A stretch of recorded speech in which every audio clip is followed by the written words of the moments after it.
Sorry, just few seconds. We'll just start. Just few seconds. Give me some maybe some 2 3 minutes. We'll start. Okay. Good morning to all of you. I think only 15 have joined. Remaining so another 15. Let all of them join.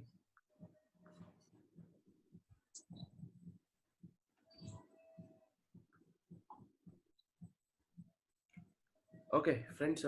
Today we'll be starting projections of solids. That is more or less. I think we covered up to planes, projections of planes. But going ahead, we'll be discussing today projections of solids and so basic the fundamentals of the solid object and that we'll just discuss today. And probably in my next class, I think we can straight away we can go for solving the problem on projections of solids.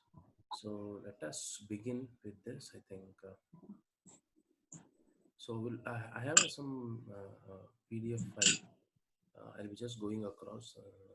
You can just stay with me. So we know that any solid object it is going to have three. And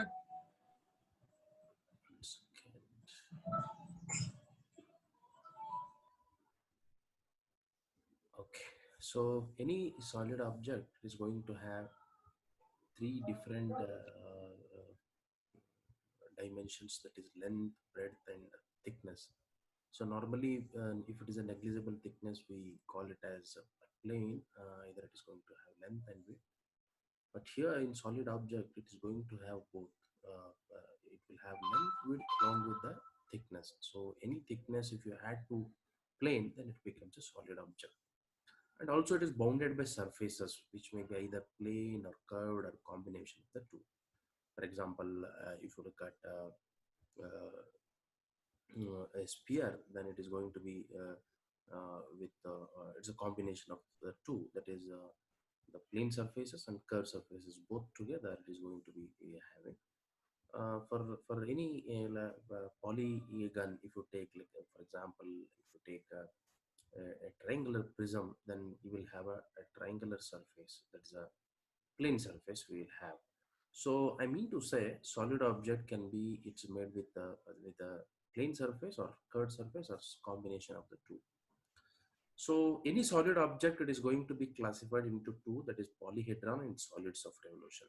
Polyhedron again it will be there are two types of polyhedrons, that may be regular polyhedron or irregular polyhedron we call it as. So normally polyhedron in the sense it's a solid, it is going to be bounded by one plane surfaces and its faces are formed by regular polygon of same size and all dihedral angles are equal to one another.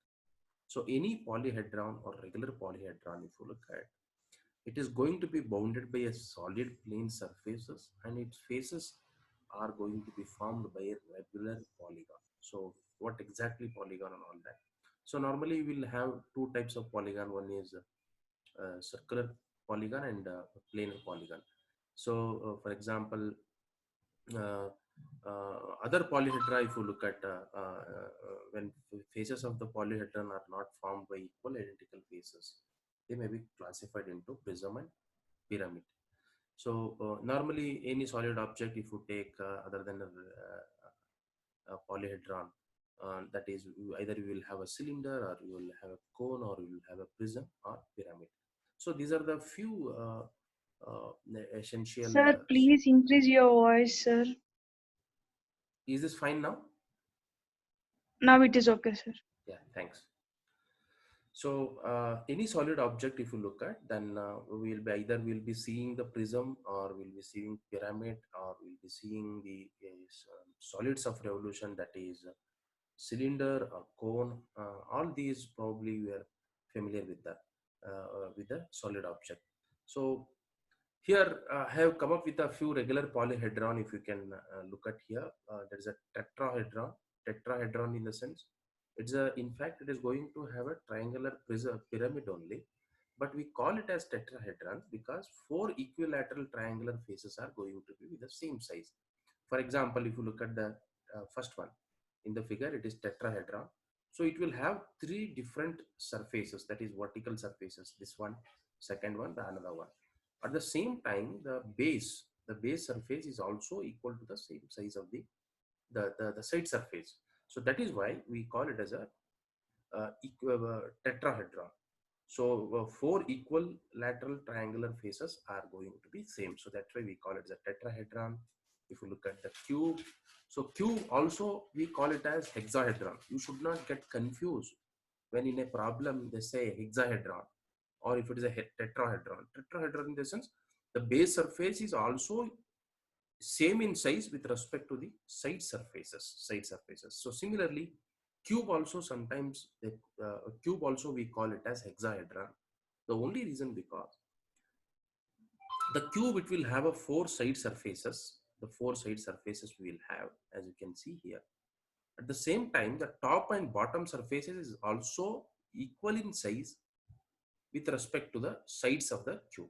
So that is why if you count the number of surfaces, then so total four side surfaces, one is top and one in the bottom. So total it will be 4 plus 1 plus 1. So it is 6. So that is why we call it as hexahedron. That's the reason we call it as a hexahedron. And all surfaces, including bottom and top, are going to be equal in size. Uh, Also octahedron. Octahedron, I think we don't come across in the solid object, but still 8 equilateral triangular faces also we're going to get in that. So similarly, uh, dodecahedron, there is a 12 equals regular pentagonal faces, we will get it. Maybe I think we can see in the football or volleyball, when it is made with 12 equal regular pentagonal faces, we'll get it in what you can given in the illustration. So icosahedron, it is a 20 equal equilateral triangle, we're going to get it. But anyway, the three octahedron and only the tetrahedron or cube we may come across in our syllabus. So let us not worry, but just to understand, to make it clear, so what all regular polyhedron, just I have taken an example. Similarly, let us go straight away with the prism. So prism, it is a polyhedron. Again, it is formed by two equal parallel regular polygon, and end faces are connected by side faces, which are either rectangular or parallelogram. So it's very clear.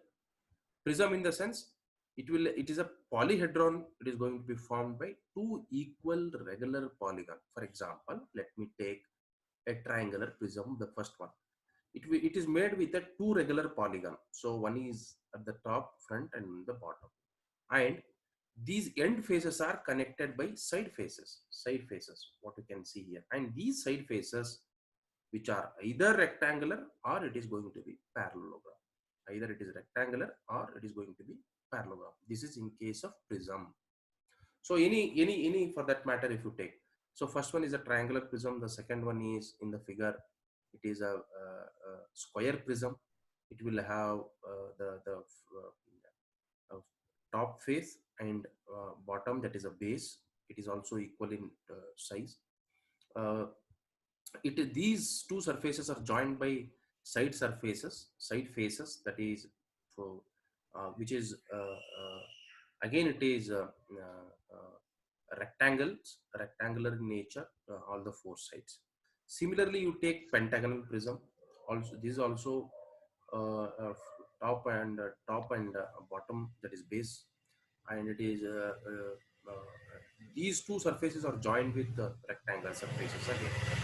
So similarly, hexagonal prism, if you look at rectangular prism, if you look at, and any that is anything, if the axis of the solid object, if it is inclined at certain angle, if it is 90 degree, then it is a regular polyhedron, regular prism.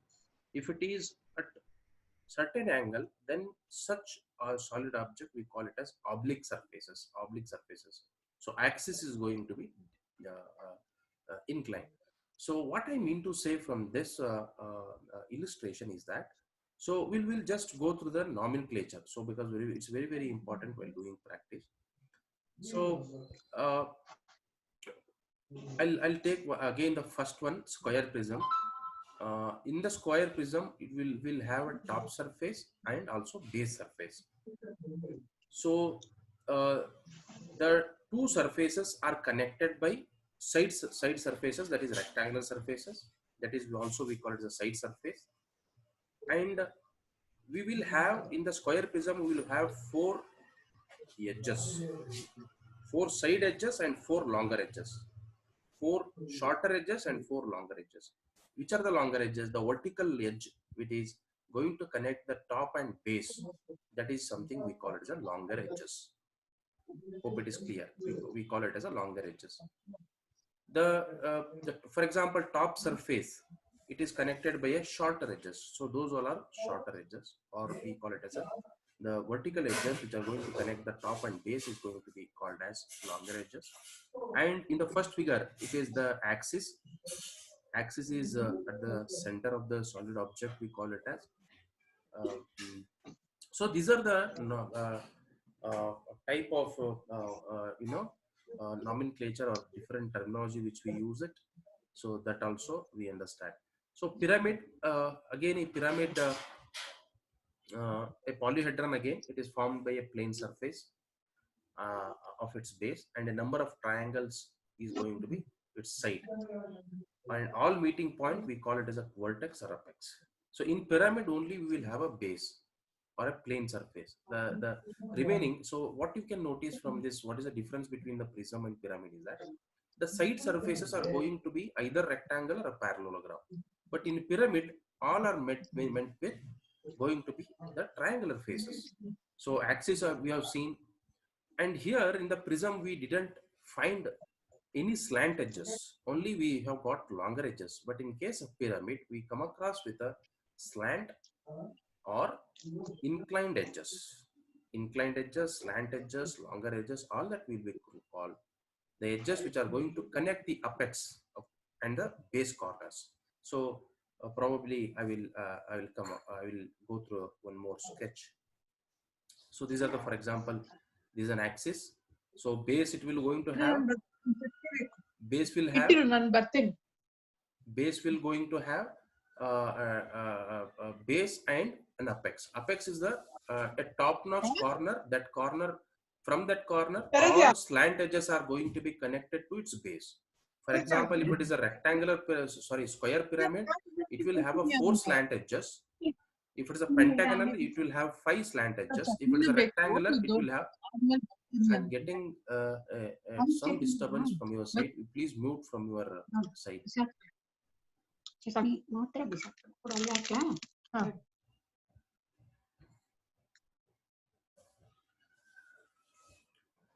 So, these are the nomenclature we use it for pyramid. So one is axis, inclined and slant edges, inclined and slant surfaces, right pyramid and oblique pyramid. Okay. So we'll just go one by one. So here we'll get apex, but in the cylinder in the prism we don't find any apex, but in the pyramids we find apex. Also, it will have base surface, and base surface and apex are going to be connected with a slant edges. Here we don't call as a longer edges. We always call as a slant edges because it is going to be slant or inclined. At the same time, it will have a number of side surfaces depending upon the type of pyramid. So here, for example, it is a rectangular, square pyramid. It will have a 4 triangular surfaces. But in the prism only we will get rectangular or parallelogram surfaces. But here we'll always get the triangular surfaces, side surfaces. Hope you are getting my point what I'm saying. So it's a triangular pyramid, square pyramid. If you look at four side surfaces, we're going to get four triangular surfaces. Rectangular pyramid, again, if you look at pentagonal pyramid, hexagonal pyramid, and oblique pyramid. So oblique, again, if the axis is going to be axis is going to be inclined, then we call it as an oblique pyramid, right, friends? So this is a pentagonal pyramid, hexagonal pyramid, all that. And the side surfaces, the surfaces, we always call this as slant surfaces here. We don't call it as a simply surfaces. We call it as a slant surface because all are slant surfaces only in pyramid, if you look at. So these are with respect to pyramid is concerned. So now we are familiar with the nomenclature, what we use it. Axis, we get to know. Slant faces, we get to know. Inclined or slant edges, we get to know. And right pyramid and oblique pyramid. Right pyramid in the sense when the axis is perpendicular to its base, we can call it as a right pyramid. If it is when the axis of the pyramid is inclined to its base, then it is going to be called as an oblique pyramid, the last one in the figure, what you can notice here. So anything if the axis is at certain angle, if it is not exactly 90 degree, then in such one we call it as an oblique pyramid. And very important to note that we have seen now prism and pyramid.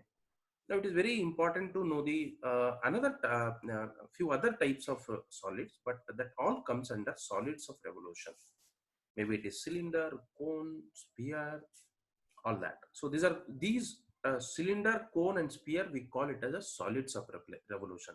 Why do you call it as a solids of revolution?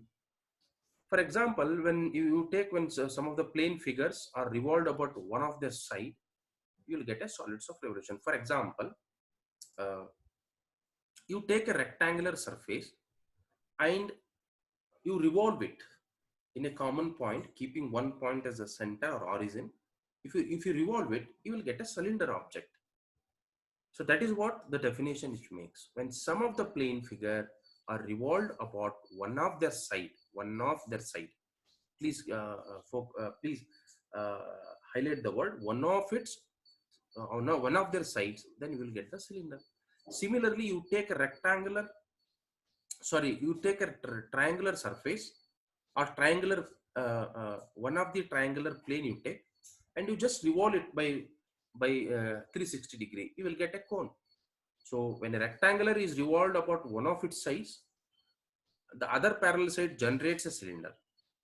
Similarly, the cone, when a right triangular is revolved about one of its sides, you will get a triangular, the another triangular surface, it generates the cone. Similarly, when a semicircle, for example, you take a semicircle and you revolve about one of its diameter, a sphere is going to be generated. So that is why all three are going to be comes under solids of revolution. So similarly, the another one is oblique cylinder and oblique cone. Of course, uh, uh, oblique cylinder you will get a parallelogram. Parallelogram is nothing but it is a two opposite sides are going to be equal. So that is why we call it as a parallelogram. Parallelogram in the nothing but it is also just similar to the rectangular surface, but here it will be parallelogram in the sense uh, uh, it's that two opposite sides are going to be equal and it is at certain inclination. So when a parallelogram is revolved about one of its side, then other parallel side is going to be generate the oblique cylinder. Similarly, the oblique cone. Hope it is clear now. So these are all comes under solids of revolution. Again, if you look at the what is it? I think this we have come across. Sorry.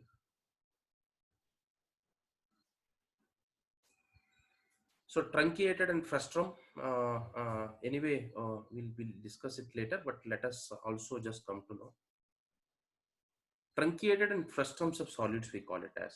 For example, when you take a prism or pyramid of the cylinders are cut by cutting planes, as we take the knife and just cut that. The lower portions of the solid without their top portions are going to be either we call it as a truncated or frustum of the solid. So what we have done now, we have taken a solid object, we cut the top surface, or we cut at certain angle. If you cut it by just parallel to its base, we call it as a frustrum. If you cut in such a way that if you cut it inclined to its base, then we will going to get the truncated surface. For example, the first one, it is a cone. We cut in such a way that, please focus on this, the first figure. We cut the cone in such a way that the cut surface or the top surface is parallel to the base one. And how do you get this parallel? When you cut in such a way that using some knife or any other external object, if this is going to be parallelly cut to the base, then you will get the top surface. This one we call it as a frustrum. In the second figure, what you can notice here is it is cut in such a way that it is at certain angle. So you will get what is the cut surface or the solid object after the cut, we call it as a truncated solid. Truncated. Now you found the difference between truncated and frustrum. Frustrum is the cut surface is going to be parallel to base, and if it is cut in such a way that it is making inclination to the base, then it is going to be truncated. Hope it is you are getting my point here. So difference between the truncated solid and frustrum solid. For example, you have a prism. Let us take why we use truncated and frustrum, though it is a common practice. For example, you take a solid cylinder. If you cut the surface in a frustrum manner, no use of it. There is no use, because if you cut infinite number of times to a cylinder object, the top surface is going to be same. There is no use of cutting the cylinder object in frustrum manner. Hope you are getting a point, because any number of time you cut, the top surface is going to be remain same in the cylinder. So to cut the cylinder object, always we go for truncated rather than frustrum. But in case of a cone, if you cut it in many number of times with a frustrum, you will get it will get an ellipse in the cut surface or the top surface. But if you cut it any position, we will going to get different types of different size in ellipse. So that is the one. The third one, what you can notice, it is cut in truncated. The cylinder object is being cut in truncated. So these are with respect to frustrum in the truncated surface. Now it is very, very much appreciated. It's very much important to find out the seen edges and unseen edges. So here, now onwards, the visibility is going to be playing a major role.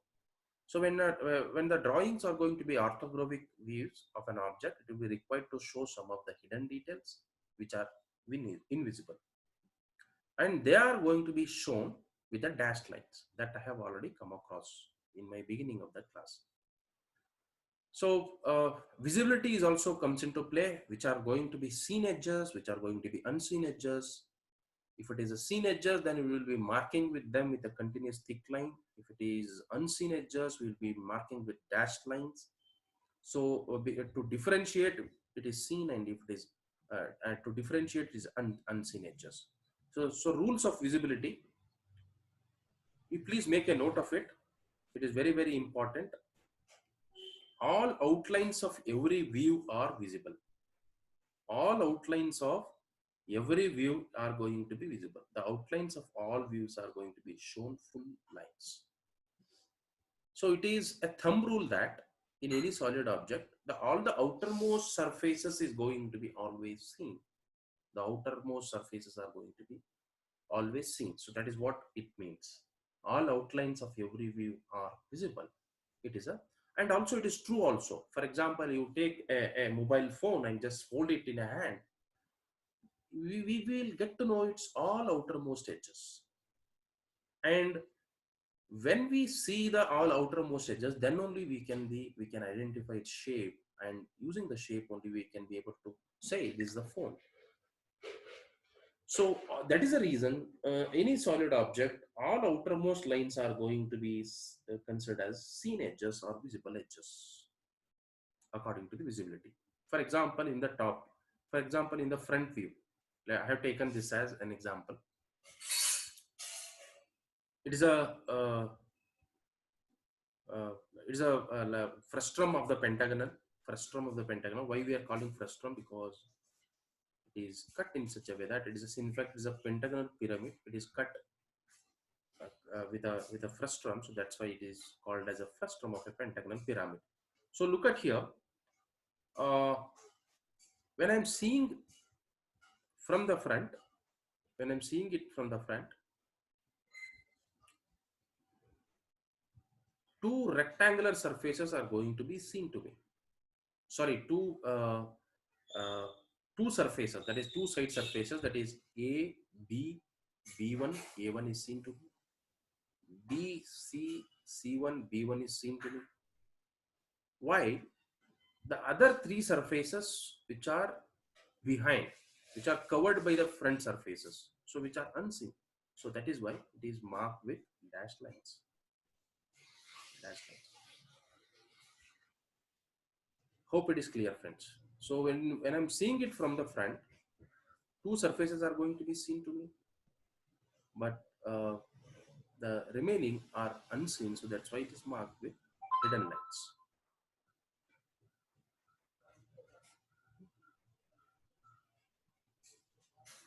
So this is one thing, and also what you can important to note here is okay, that I'll come that I'll discuss during the problem only. So okay, with this I think I'll close now. Straight away I will be solving problem one by one, and also I'll give you hint how to identify seen edges, unseen edges, all that we will be doing it. So with this I'll close it today. In my next class, I'll be straight away, I'll be going to the problem. So today I have taken this presentation to you because to understand the different terminology and all that, so that it will be useful while solving the problem. So in the next class, we'll straight away we'll go to the problem, and we'll start doing it. So I'll be unmuting all of you. Let me know if anything is there from your side. Zigzag. Shall I close it, friends? Yes, sir. Okay, so with this, I think I'll close it today. Maybe in our next class, we'll straight away we'll go to the problem. Thanks for joining.